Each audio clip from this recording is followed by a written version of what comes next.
मीरा भाईंदरवासियांचं मेट्रोचं स्वप्न अखेर आज पूर्ण झालेलं आहे। मेट्रोचा शुभारंभ आज करण्यात आलेला आहे आणि मेट्रोला हिरवा कंदील देण्यात आला। राज्याचे मुख्यमंत्री देवेंद्र फडणवीस, प्रताप सरनाईक यांच्या उपस्थितीमध्ये मेट्रोला जो आहे हिरवा कंदील देण्यात आला आणि आजपासून खऱ्या अर्थाने या मेट्रोला सुरुवात झालेली आहे। ठाणे जिल्ह्यातील नागरिकांसाठी मोठी आणि दिलासादायक बातमी आहे। मीरा भाईंदरला अखेर पहिला मेट्रोचा मान मिळालेला आहे। दहिसर ते काशीगाव दरम्यान मेट्रोची सेवा आजपासून सुरू झाली आहे। मुख्यमंत्री देवेंद्र फडणवीस, उपमुख्यमंत्री एकनाथ शिंदे यांनी या मार्गिकेला हिरवा कंदील दाखवला। मागील वर्षभरापासून प्रतीक्षित असलेली दहिसर मीरा भाईंदर मेट्रो मार्गिका 9 अखेर सुरू झाली आहे आणि याचा उद्घाटन केल्यानंतर लोकांमध्ये मोठ्या प्रमाणावर आनंदाचं वातावरण पसरलेलं आहे। या मेट्रोमुळे प्रवाशांचा वेळ वाचणार असून वाहतूक कोंडी मोठ्या प्रमाणात कमी होईल आणि दुसरा टप्पाही लवकरच पूर्ण केला जाईल असं देवेंद्र फडणवीस यांनी सांगितलेलं आहे। तर सुमारे 6,500 कोटी रुपये खर्च करून उभारण्यात आलेल्या प्रकल्पाचा पहिला टप्पा पूर्ण झाला आहे आणि दहिसर ते काशीगाव मार्गामुळे मीरा भाईंदरमध्ये थेट मेट्रोशी कनेक्टिव्हिटी जोडली गेलेली आहे। या मेट्रोमुळे पश्चिम द्रुतगती मार्गावरील 20 ते 30% वाहतूक कोंडी कमी होईल असं जे आहे की सांगितलं आहे। गुंदवली ते काशीगावाचा सुमारे 19.79 किलोमीटरचा प्रवास आता सुलभ झालेला आहे। अंधेरी पूर्व ते काशीगाव असा मेट्रो प्रवास शक्य होणार आहे। या मेट्रोची पहिली गाडी सकाळी 5:30 वाजता तर शेवटची गाडी रात्री 11 वाजेपर्यंत धावणार आहे। गर्दीच्या वेळेत दर 5 ते 6 मिनिटांनी ही सेवा उपलब्ध असणार आहे आणि आगामी काळात ही मेट्रो मार्गिका मेट्रो लाईन 3शी जोडली जाणार असून मीरा भाईंदर ते कुलाबा असा प्रवासही करता येणार आहे। त्यामुळे एकंदरच आहे की मीरा भाईंदर वासियांचं जे मेट्रोचं स्वप्न आहे पूर्ण झालेलं आहे। त्यामुळे येत्या काळामध्ये ही मेट्रो सेवा कितपत यशस्वी होते आणि लोक याचा कितपत फायदा घेतात ते देखील पाहावं लागणार आहे। दहिसर पूर्व ते काशीगाव या 4.4 किलोमीटरच्या टप्प्याचं उद्घाटन आपण केलेलं आहे। या 4 स्थानकं आहेत आणि विशेषतः मेट्रो 7 ला ही कनेक्टिंग मेट्रो झालेली आहे। त्यामुळे दहिसर पूर्व, पांडुरंगवाडी, मीरागाव आणि काशीगाव अशी 4 स्टेशन्स आहेत।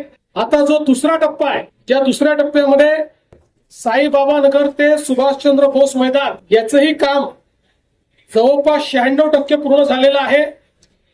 काही क्रिटिकल पार्ट्स राहिले असल्यामुळे आमचा प्रयत्न असेल की याच वर्षी त्याचे उद्घाटन हे झालं पाहिजे आणि त्यातनं जवळपास अजून 4.3 किलोमीटर ती मार्गिका असेल, ज्यात 4 स्थानकं असतील आणि त्याच्यामध्ये साईबाबा नगर, बेदेतिया नगर, शहीद भगतसिंग उद्यान आणि सुभाषचंद्र बोस उद्यान, म्हणजे एकूण आपण जर बघितलं तर पूर्णपणे मुंबई आणि मीरा भाईंदरला जोडण्याचं काम या मेट्रोच्या माध्यमातून होत आहे।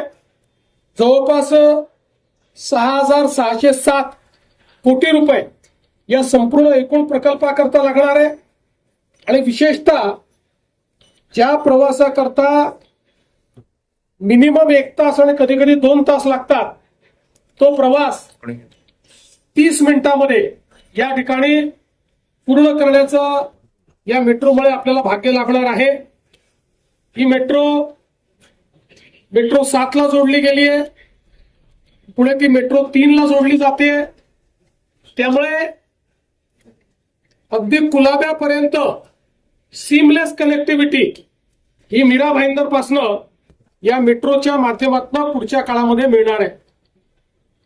याच्यामध्ये आपल्याला माहिती आहे की आता कॅशलेस तिकीट आपण केलेलं आहे, स्मार्ट कार्ड केला आहे, कार्ड वन केला आहे, इंटिग्रेशन ट्रान्सपोर्टेशनचं झालं पाहिजे या दृष्टीने देखील आपण कार्ड तयार केलाय।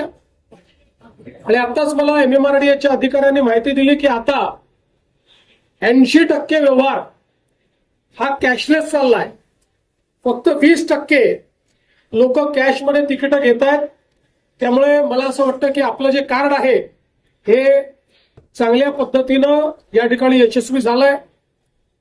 सौर ऊर्जा असेल, रेन वॉटर हार्वेस्टिंग असेल, LED लाइटिंग असेल, त्यासोबत रिजनरेटिव्ह ब्रेकिंग, या सगळ्या गोष्टींमुळे हा प्रकल्प हरित प्रकल्प म्हणून या ठिकाणी गणला जाणार आहे।